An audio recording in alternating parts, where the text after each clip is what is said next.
जिस तरह हरियाणा वक्फ बोर्ड की सारी प्रॉपर्टी ऑनलाइन हमने कर रखी है, जीआईपीएस मैपिंग करा रखी है, इसी तरह पूरे देश में होने वाला है। तो इससे फायदा होगा कि जो अनऑथराइज कब्जे प्रॉपर्टियां हैं वो लोगों के सामने आएंगी, उनकी इनकम होगी और उससे मुसलमानों को फायदा होगा उस इनकम से।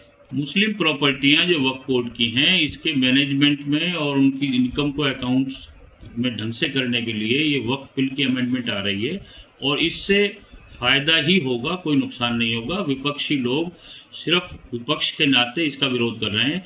हरियाणा वक्फ बोर्ड ने इसी तरह काम कर रहा है जिस तरह वक्फ बिल में अमेंडमेंट है और यहाँ ट्रांसपेरेंसी से काम हो रहा है। आइंदा पूरे देश में ट्रांसपेरेंसी से काम होगा, मुसलमानों को फायदा होगा।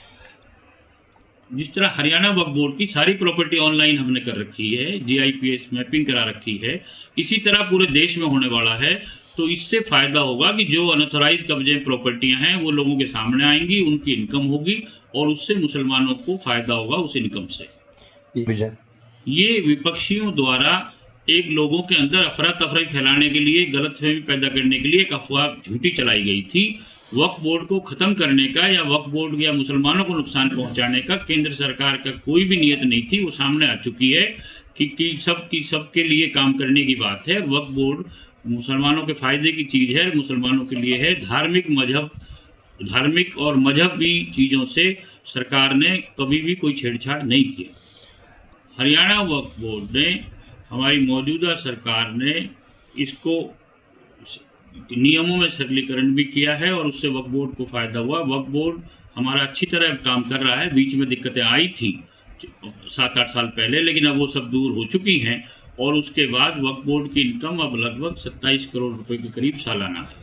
सर, लगता है कि बिल आने से जो वक्फ की प्रॉपर्टियों पर नाजायज कब्जे हैं वो उनको खाली कराया जाएगा।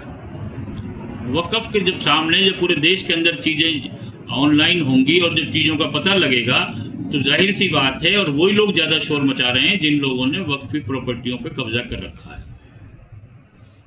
तो बिल से हाँ, जब नाजायज चीज़ें सामने आएंगी तो सरकार उसमें सुधार करेगी, वक्फ बोर्ड उसके अंदर एक्शन लेंगे और उसके अंदर उसका फायदा होगा।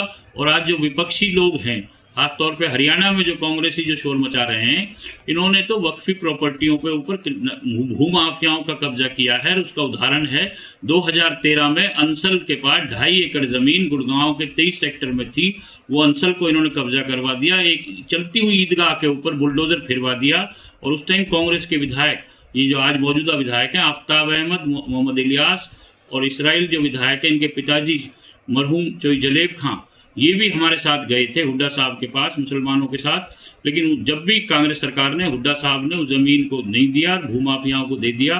और अब भी वक्फ बोर्ड की रोहतक में ज़मीन है जो कानूनी तौर पे वक्फ बोर्ड के पास है 1990 से, उसके ऊपर भी इन्होंने सवाल उठाया है कि वक्फ की प्रॉपर्टियाँ छिनवाने में कांग्रेस का हाथ है और भारतीय जनता पार्टी ने वक्फ बोर्ड की मदद की है।